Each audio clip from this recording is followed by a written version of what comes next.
मी आज ज्या ठिकाणी उभा आहे ही आहे शौर्यभूमी चित्तोडगड। सगळ्यांना खरं तर आज या शौर्यभूमीबद्दल सांगण्यासाठी मी प्रामुख्याने नशीबवान आहे। हे सांगण्याची सिद्धी आज आपल्या सगळ्यांच्या समोर येते। खरं सांगायला गेलं तर आपण सर्वजण वेगवेगळ्या ठिकाणी तीर्थक्षेत्रासाठी जात असतो, वेगवेगळ्या ठिकाणी भेटी देण्यासाठी जात असतो, पर्यटनासाठी जात असतो। परंतु हजारो वर्षांपूर्वी कित्येक पिढ्या या देशासाठी, या राष्ट्रासाठी, या समाजासाठी स्वतःच्या प्राणाचं बलिदान देऊन, स्वतःच्या कुटुंबावर तुळशीपत्र ठेवून या लोकांनी आपले कुटुंब घरदार सोडून सगळं संपवलं। हजारो पिढ्या नष्ट झाल्या आणि फक्त पिढ्या नष्ट झाल्या नाही तर हजारो वर्षांचा गौरवशाली इतिहास आजही आपल्या सर्वांच्या डोळ्यासमोर या ठिकाणी उभा आहे। हे दाखवण्यासाठी मी आपल्या सर्वांच्या समोर आलेलो। आपण सर्वांनी फक्त जोहार आणि राजपूत हा शब्द ऐकला असेल आणि महाराणा प्रतापांचं नाव सुद्धा आपल्या सर्वांच्या डोळ्यासमोर आज आहे। का आहे तर हजारो वर्षांचा तो गौरवशाली इतिहास आपल्या सर्वांच्या डोळ्यासमोर आहे। परंतु मला आपल्याला दाखवायचं आहे, आज मी या शौर्यभूमीत उभा आहे। शौर्यभूमी म्हणजे काय तर ज्या राज्यासाठी, ज्या राज्याच्या अस्तित्वासाठी ज्या राणीने, म्हणजे एकाच राणीने नाही तर राणी पद्मिनी असेल, राणी कर्णावती असेल, त्याच्यानंतर राणी कुलभोर म्हणून असतील, या 3 राण्यांचं या ठिकाणी जोहर झालेला आहे। म्हणजे राणी पद्मिनीच्या काळामध्ये 13,000 दासींच्या सोबत 16,000 दासींच्या सोबत या ठिकाणी जोहार झालेला आहे। त्याच्यानंतर 13,000 दासींचा जोहार झालेला आहे। त्याच्यानंतर पुन्हा 7,000 दासींचा जोहार झाला। म्हणजे हा फक्त 16,000 दासींचा या ठिकाणी जोहार झालेला नाही तर अशा 36,000 दासींचं बलिदान या जागेमध्ये झालेलं आहे। आपण सगळ्यांनी पाहिलं असेल ते पूर्वेचं द्वार आहे तिकडे पलीकडे। या ठिकाणाहून दासींनी त्या अग्निकुंडामध्ये उडी घेतलेली आहे आणि इकडे दक्षिण द्वार आहे। इकडे पण पलीकडे एक द्वार दिसतं आपल्याला, ते एक द्वार आहे।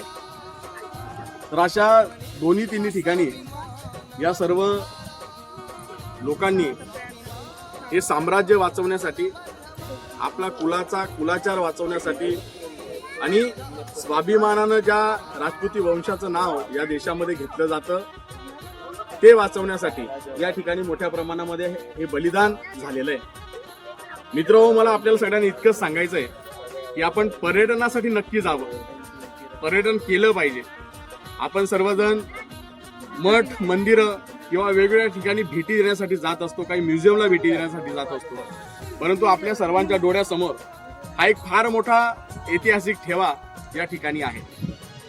तर नक्की जिथं कुठं आपण जाणार आहेत, ज्या कोणत्या पर्यटन स्थळी भेटण्यासाठी जाऊ किंवा देवळात जाऊ, मंदिरामध्ये जाऊ, आपण जात असतो, परंतु हे सगळं करत असताना आपल्या सर्वांच्या डोळ्यासमोर प्रामुख्यानं आपला गौरवशाली इतिहास राहिला पाहिजे। ज्या वर्षानुवर्ष अनेक पिढ्या खपल्यानंतर आज कुठंतरी आपण आनंदाचं, सुखाचं जीवन जगतोय। आपल्या महाराष्ट्रामध्ये छत्रपती शिवाजी महाराजांच्या काळामध्ये एक ओळ आपल्या सगळ्यांना कवी कलशाच्या माध्यमातून सांगितली जाते। ती ओळ अशी आहे की काशी की कला जाती मथुरा मशीद होती, अगर छत्रपती शिवाजी महाराज नव्हते तर सुन्नत होती सबकी। हे फक्त आपण महाराष्ट्रामध्ये ऐकलेलं आहे, परंतु याचंच प्रतिरूप या राजस्थानमध्ये सुद्धा आपण सर्वजण बघतोय। हे प्रत्यक्ष या राजस्थानमध्ये घडलेलं आहे आणि माझ्या असंख्य पिढ्यांसाठी हा गौरवशाली जो इतिहास आहे, हा इतिहास फक्त गौरवाचा नाहीये, तर इथं त्याग आहे, इथं समर्पण आहे, इथं बलिदान आहे। हे प्रत्यक्ष पाहायचं असेल तर या जागेवर यावं लागतं, या जागेचा अनुभव घ्यावा लागतो, या जागेमध्ये वावरावं लागतं। इथला दगड, इथला प्रत्येक जो क्षण आहे किंवा इथला मातीचा जो कण आहे तो गौरवाची साक्ष देतो।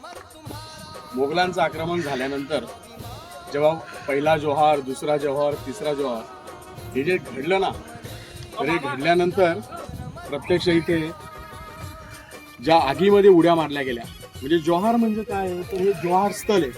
तर जोहार स्थल म्हणजे काय तर हे काही एखादं नाव नाही आहे। जोहार घेणं म्हणजे काय तर स्वतः बलिदान देणं। जिवंत आगीमध्ये इथे 40 ते 50 फूट खोल एवढा खड्डा होता।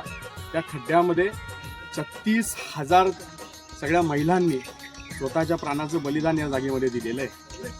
कशासाठी दिलं तर मोगलांचं एक तुष्टीकरणाचं, एक प्रकारे हा देश गिळंकृत करण्याचं जे स्वप्न होतं ते स्वप्न त्यांचं साकार होऊ नये, आपल्या पिढीचं किंवा आपल्या परिवाराचं किंवा आपल्या या सगळ्या वंशाचं, या हिंदू समाजाचं नाव हे खराब होऊ नये, की महिला शरण गेल्या किंवा महिलांनी बलिदान स्वीकारलं नाही, अशा प्रकारची एक व्याख्या समाजामध्ये निर्माण होऊ नये म्हणून हजारो वर्षांचा आमचा इतिहास हा गौरवाचा का आहे तर या ठिकाणी हे बलिदान आम्हाला आठवतो, हा जोहार आठवतोय म्हणून या स्थळाला जोहार स्थली म्हटलं जातं.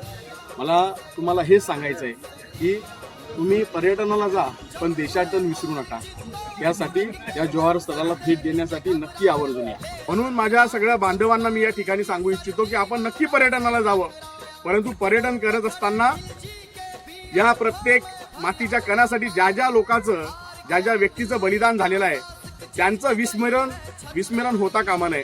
त्यांचं स्मरण आपल्या सगळ्यांना करायचं आहे आणि येणाऱ्या पिढीसाठी, आपल्या येणाऱ्या सर्व कुटुंबासाठी आपल्या सगळ्यांना हे दाखवायचं की आमच्या लोकांनी आमच्यासाठी हे सगळं केलेलं आहे, त्यामुळे आज आम्ही सुखाचं जीवन जगतोय.